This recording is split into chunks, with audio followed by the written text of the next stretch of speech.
Friends, welcome back to my physiotherapy videos. मैं हूं doctor Shruti Parekh और मैं advance knee and shoulder hospital जो कि अहमदाबाद में आर्थ्रोस्कोपी हॉस्पिटल है उसमें डॉक्टर प्रथमेश जैन के साथ कार्यरत हूं। आज मैं आपको फिजियोथेरेपी बताने जाने वाली हूं हील पेन के लिए। हील पेन इस टॉपिक में कवर हो जाएगा पूरा एंकल पेन, हील पेन। तो basically we will be talking about different kinds of disorders जो एंकल और हील पेन के रिलेटेड होती है। जैसे कि फर्स्ट इज पेस प्लेनस, किसी के फ्लैट फीट होते हैं। पेस केवस, किसी को ये जो आर्च होता है बीच में वो थोड़ा ज्यादा होता है नॉर्मल से। बात करेंगे प्लांटर फसाइटिस के बारे में, मतलब कि यहाँ पे हील पेन जो होता है या स्पर फॉर्मेशन आपने सुना होगा। तो बेसिकली हील पे, एडी पे जो पेन रहता है उसके बारे में बात करेंगे। मेटाटार्जल भी इसमें कवर हो जाएगा। यहाँ का जो ये पोर्शन रहता है वहां पे कई लोगों को पेन रहता है, वो कवर हो जाएगा। एंकल जॉइंट पेन कवर हो जाएगा।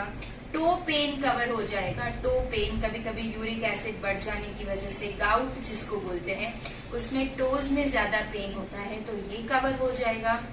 ऑल्सो स्प्रेन जो हो जाता है, एंकल स्प्रेन, कभी कभी एंकल मुड़ जाता है कुछ करने से, कोई जंप वगैरह लगाने से, तो उसमें जो फिजियोथेरेपी आती है वो कवर हो जाएगी।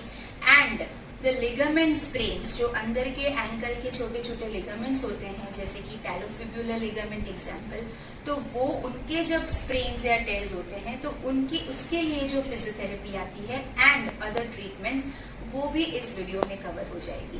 तो basically today we will be talking about the physiotherapy for ankle joint और हील्स और प्लांटर साइड, डोर्सल साइड, जो भी पूरे फुट में जो भी तरह के पेन्स हैं उसके लिए आज की फिजियोथेरेपी का वीडियो मैं बनाने जाने वाली हूँ। तो पहले हम बात करते हैं कंजर्वेटिव ट्रीटमेंट के बारे में। कंजर्वेटिव ट्रीटमेंट में सबसे पहले अगर आपको इन सारी डिफिकल्टीज में से कोई भी डिफिकल्टी रूल आउट हुई है तो आप पहले स्टार्ट कर सकते हैं पेन किलर्स से, जो आपका पेन कम करते हैं, और पेन रिलीविंग जेल्स जैसे कि वोवेराल जेल, वोलिनी जेल वगैरह लगा के आप अपने पेन को रिड्यूस कर सकते हैं। सिमिलरली आपको अपने विटामिन लेवल्स भी चेक करने चाहिए, आपके प्रोटीन लेवल्स भी चेक में होने चाहिए। प्रोटीन ज्यादा बढ़ने से, प्रोटीन इंटेक ज्यादा होने से, यूरिक एसिड ज्यादा होने से भी आपको टो पेन्स वगैरह की तकलीफ हो सकती है। आपको calcium, vitamin D proper check में रहना चाहिए। अगर उसकी डेफिशिएंसी है, ओमेगा 3 की डेफिशिएंसी है, विटामिन B12 की डेफिशिएंसी है, तो भी आपको ऐसे ही जनरलाइज्ड एंकल पेन या हील पेन हो सकता है, तो आप उसे चेक में रखिए। आगे जाके थोड़ा सा अगर ये सब अनरिजॉल्व रहते हैं तो आपको इन स्पेसिफिक डिफॉर्मिटीज जैसे डिसेबिलिटीज, जैसे कि आपको पेस प्लेनस है, फ्लैट फीट है, तो आपको मीडियल आर्च सपोर्ट की जरूरत रहेगी। जो आपका ये बीच का आर्च है उसे फॉर्म करने में हेल्प करेगा, उसे आप शूज के साथ पहन सकते हैं। सिमिलरली हील पेन के लिए सिलिकॉन हील कप्स होते हैं, वो भी हम लोग रेकमेंड करते हैं। एंड थोड़े से एडवांस्ड स्टेज में अगर इनसे भी अनरिजॉल्व रह रहा है pain, then you may also need some specific type of splints और orthotic shoes recommended by your orthopaedic surgeon. तो अब हम बात करते हैं फिजियोथेरेपी ट्रीटमेंट के बारे में। अगर आपको इसमें से कोई भी डिफिकल्टी है, जैसे कि plantar fasciitis, normal ankle joint pain, toe pains, metatarsal या एंकल स्प्रेन भी हुआ है, तो सबसे पहले आप हॉट वाटर फोमेंटेशन या कॉन्ट्रास्ट बाथ जिसको बोलते हैं वो कर सकते हैं। इन स्पेसिफिक केसेस जैसे कि अक्यूट केसेस है, अगर आपको अभी ही एंकल स्प्रेन हुआ है और स्वेलिंग हो गया है तो उसकी अलग line of treatment, ice application, rest, उसको क्रेप बैंडेज से बांधना और उसको एलिवेटेड रखना, ये सब आता है। Normal plantar fasciitis, regular heel pain, metatarsal वगैरह में जो आप हॉट वाटर बाथ कर सकते हैं, उसमें आप एडवांस्ड स्टेज में कॉन्ट्रास्ट बाथ कर सकते हैं।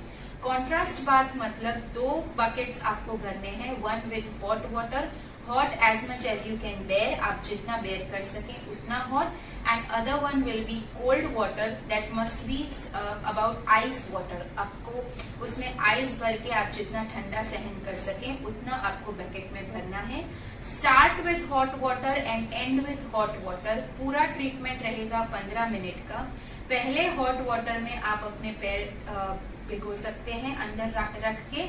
उसके बाद थोड़ी देर के बाद cold water, again hot water, again cold water and again and with hot water. ऐसा आप 10 से 15 मिनट तक कर सकते हैं. So that is called contrast bath.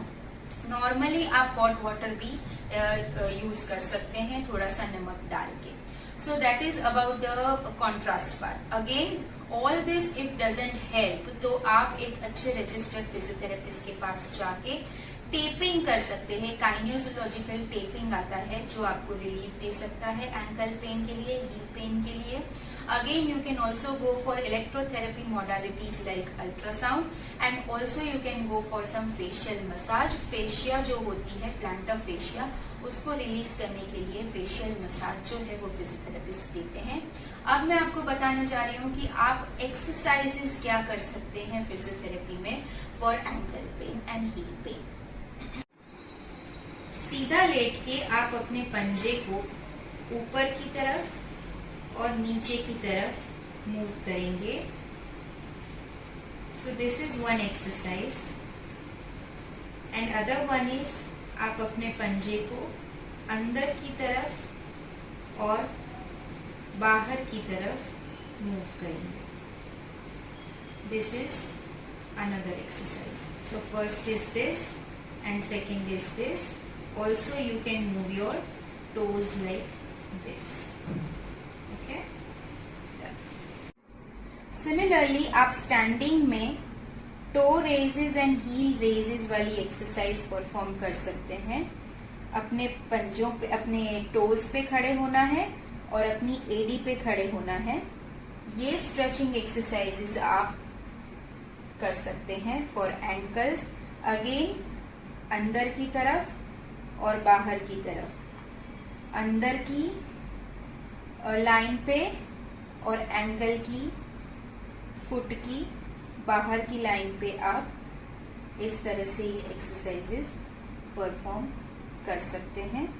Again only recommended by your physiotherapist और ऑर्थोपेडिक सर्जन ही करें. राइट.